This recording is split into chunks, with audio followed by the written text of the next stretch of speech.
Okay, you've captured all your clips, you've organized them into bins, and now you're ready to begin editing. Before we do that, let's take a few moments to go over the various interface windows and briefly cover their function. This window in the far left corner of the screen is called the Viewer window.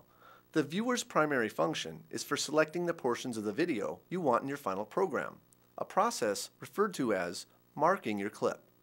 It is here you will set your in and out points before adding the clip to your timeline. The window directly below the viewer is called the timeline. This is where you will add your trim clips to build your video program. Final Cut Express's timeline automatically opens with 2 video tracks and 4 audio tracks. Keep in mind that Final Cut Express will allow you to add up to 99 video tracks and up to 99 audio tracks if you so desire. The window directly to the right of the viewer window is called the Canvas window. The function of the canvas is to display your program visually as you build it in the timeline. The timeline and the canvas are really 2 sides of the same coin. That is, one displays your work graphically, while the other displays your work visually. Together, these windows are represented by a single icon in the browser called a sequence. If you ever lose track of one or both of these windows, all you need to do to get them back is double-click on the sequence icon in the browser. This small vertical window here is called the Tool Palette. The Tool Palette is used to alter and adjust your clips once they've been placed in the timeline. This colorful little window is called the Audio Levels Meter. You use this window to monitor your audio levels so you can achieve optimum dynamic range while preventing audio distortion. If you wish, you can change your window arrangements to accommodate a variety of display sizes and configurations. From the window menu, just select Arrange to choose a layout.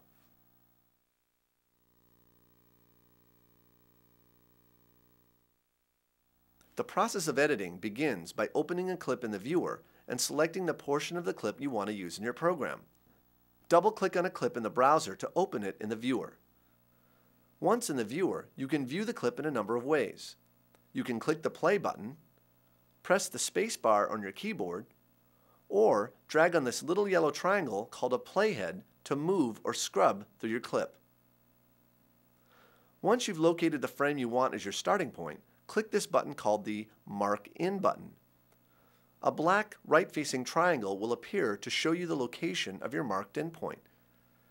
Now click and drag the playhead to the right to locate the frame you want to end on, then select your out point by clicking the Mark Out button. Now you see a left-facing triangle representing the out point location. The duration or length of a clip between the in and out points is reported in this window called the duration field. If you want to change the location of either the in or the out point, just move the playhead to a new location and reset the in point by clicking either the Mark In or Out buttons.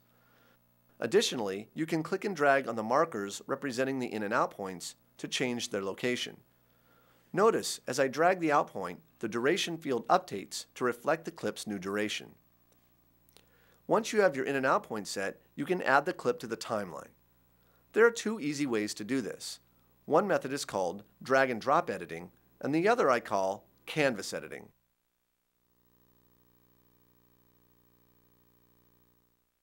We'll explore drag and drop editing first. Just like the name implies, you click and drag your clip from the viewer and drop or place it in the track you want it to go into. In this example, I've placed my video in the V1 track because I want to leave the V2 track available for my titles. My audio automatically got placed in tracks A1 and A2. Now I'll open a new clip in the browser and set my in and out points as I did before.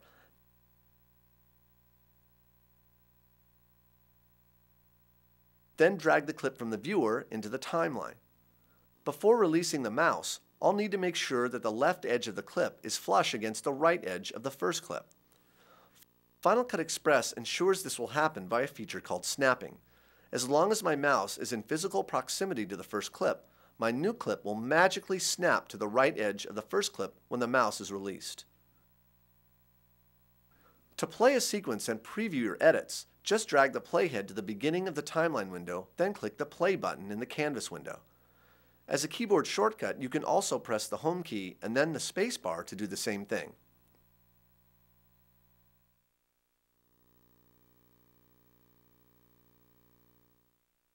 Now let's look at how to perform a canvas edit.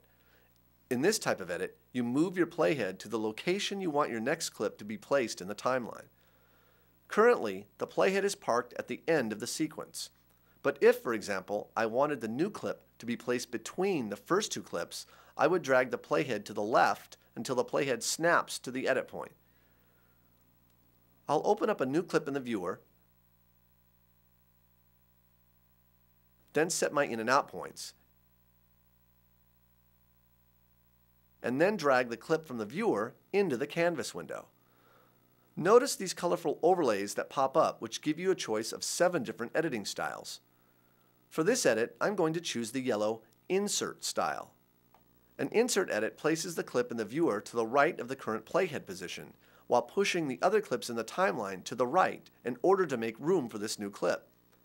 Insert edits always change the total length of your program by the duration of the clip you are inserting.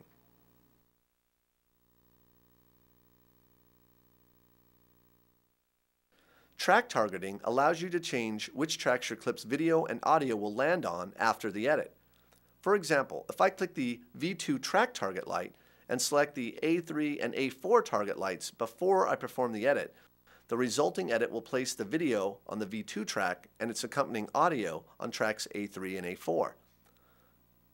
As another example, perhaps I want to do an edit where I want the video on V1 and no audio at all. I would need to deselect the A3 and A4 audio target lights and then select the target light on V1. When I perform the edit, video will only show up in the V2 track while the audio tracks remain empty.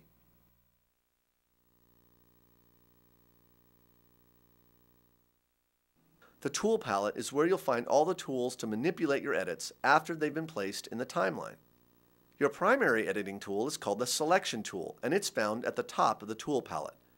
This tool's primary function is to allow you to move clips or groups of clips around the timeline. It also allows you to lengthen or shorten clips in the timeline if you position your cursor on the edge of a clip. Another important tool is the Roll tool. It allows you to click and drag on an edit point to simultaneously adjust both sides of an edit point. Directly beneath the Roll tool is the Ripple tool. The Ripple tool is used to adjust only one side of an edit point, while causing all clips to the right of the adjustment to move or ripple by the amount of the change. Another handy tool is the Razor Blade. The Razor Blade functions like a digital splicer. Clicking on a clip with the Blade tool creates a cut. This is useful, for instance, when you want to cut out a section of a clip. Next, we'll look at how to add transitions and effects to your edit.